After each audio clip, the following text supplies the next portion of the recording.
दोस्तों, विश्वगुरु लेवल के नेता जिस देश के पास हो, उस देश के बाशिंदों को थर्ड क्लास एकदम 2% की सुविधाओं से दो चार होना पड़ता है।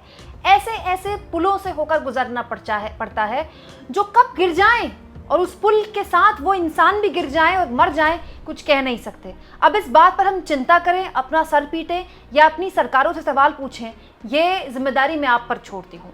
जिस गुजरात के मॉडल पर 2014 में पूरे देश में घूम घूम कर नरेंद्र मोदी ने वोट मांगे, ये कहते हुए कि गुजरात मॉडल को पूरे देश में लागू किया जाएगा, उस गुजरात मॉडल का स्याह-सच देख लीजिए दोस्तों। एक पुल जिसमें आवाजाही हो रही थी, जिसमें ट्रैफिक चल रहा था, अचानक वो भरभरा कर गिर पड़ता है।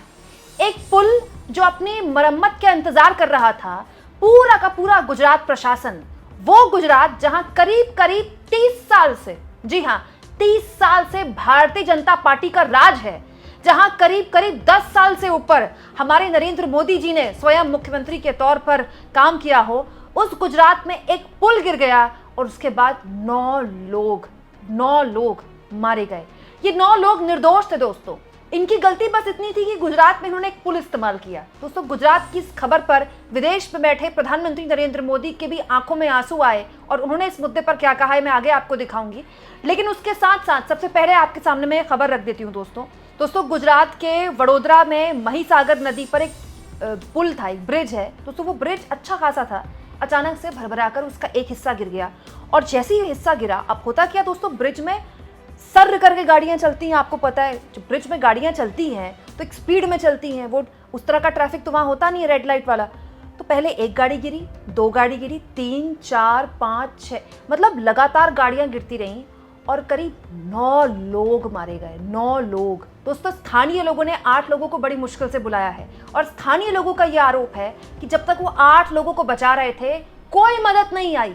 बाद में जब यहाँ पर स्थानीय पुलिस की और SDRF की टीम आई, उसको बहुत वक्त लग गया। तब तक स्थानीय लोग ही अपने स्तर पर लोगों को बचा रहे थे।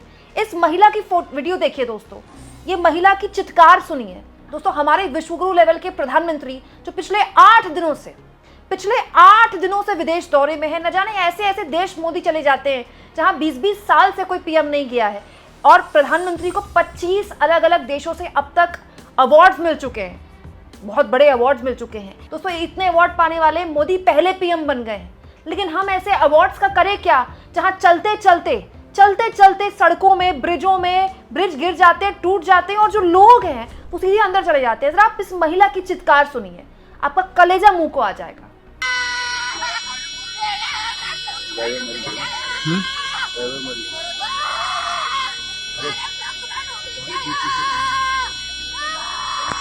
माथी आवे છે आवे दोस्तों, इस महिला को जो स्थानीय लोग हैं वो मदद के लिए बुला रहे हैं कि हम आपको मदद कर रहे हैं, लेकिन महिला रो रही है चीख कर। दोस्तों, इनका पूरा परिवार पता नहीं कहाँ होगा, जो इनके साथ आए होंगे पता नहीं कहाँ होंगे। तो इस महिला के बारे में सोचिए, किस तरह के ट्रॉमा से गुजर रही होंगी। वो अपनी जान बचाएं या इस बात को लेकर परेशान हो कि परिवार वाले कहीं दिख नहीं रहे, कहाँ है, डूब गए, बचा लिए गए, पता नहीं। इसीलिए वो जैसी थी, जहां थी, वहीं पर चित्कार मचा रही थी, चीख रही थी, चिल्ला रही थी, मदद की गुहार लगा रही थी।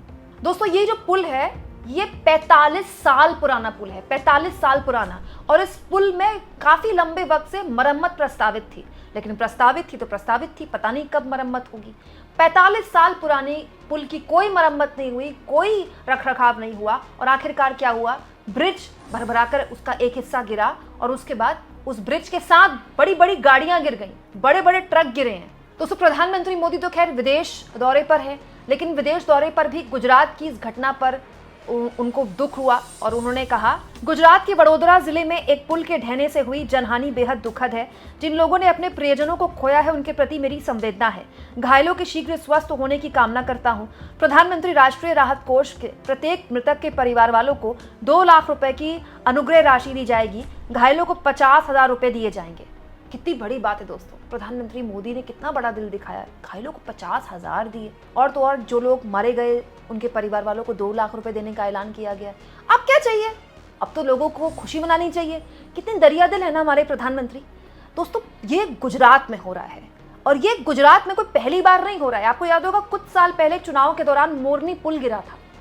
उस वक्त बेशरम गोदी मीडिया ने यह कहा था कि पुल इसलिए गिरा क्योंकि लोग ज्यादा चढ़ गए। तो अब पता नहीं दोस्तों गोदी मीडिया इस मामले में कैसे सरकार को बचा रहा है, लेकिन उस वक्त भी जब पुल गिरा था, मोरनी पुल गिरा था, तो गुजरात में मोदी प्रचार कर रहे थे। हर चुनाव में मोदी प्रचार करते हैं, गुजरात में प्रचार कर रहे थे। वहां पर भी पुल जब गिरा तो वो गए, उन्होंने पुल का जायजा लिया, फोटो वगैरह खिंचाई, काम खत्म।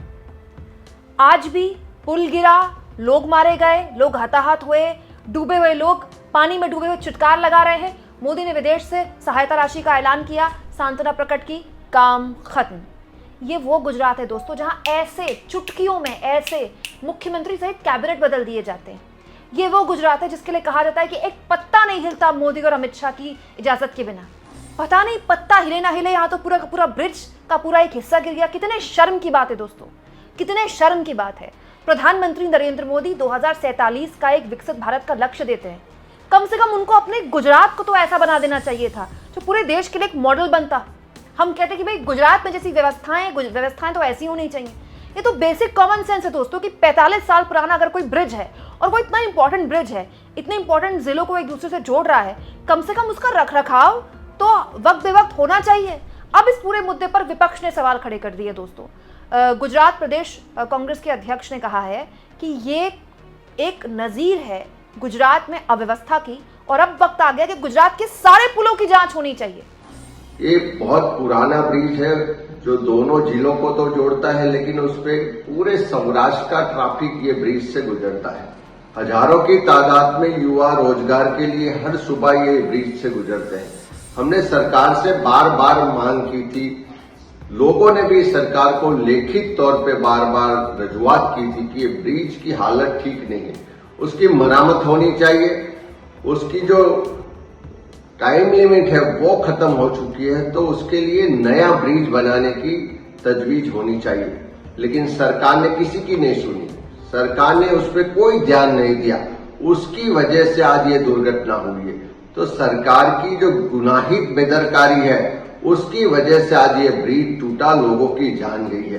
तो हम सरकार से उसकी इंक्वायरी की डिमांड करते हैं और साथ में हमने सुबह ही वहां दोनों आनंद और बड़ौदा के जो एडमिनिस्ट्रेशन है, कलेक्ट्रेट है, उन सब से बात की है और तुरंत उसकी बचाव कामगिरी शुरू हो।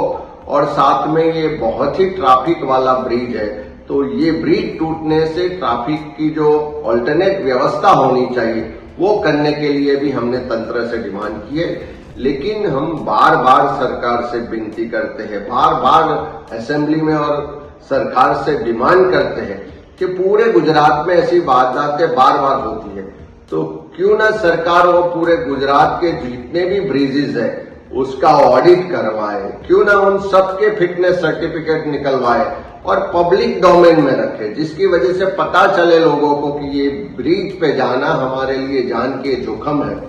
तो ये नहीं करने की वजह से ऐसी घटनाएं, दुर्घटनाएं बार बार होती है। और आज ये जो ब्रिज टूटा है, लोगों की जान गई है, उसके लिए सरकार में बैठे लोगों की गुनाहित बेदरकारी जिम्मेदार है।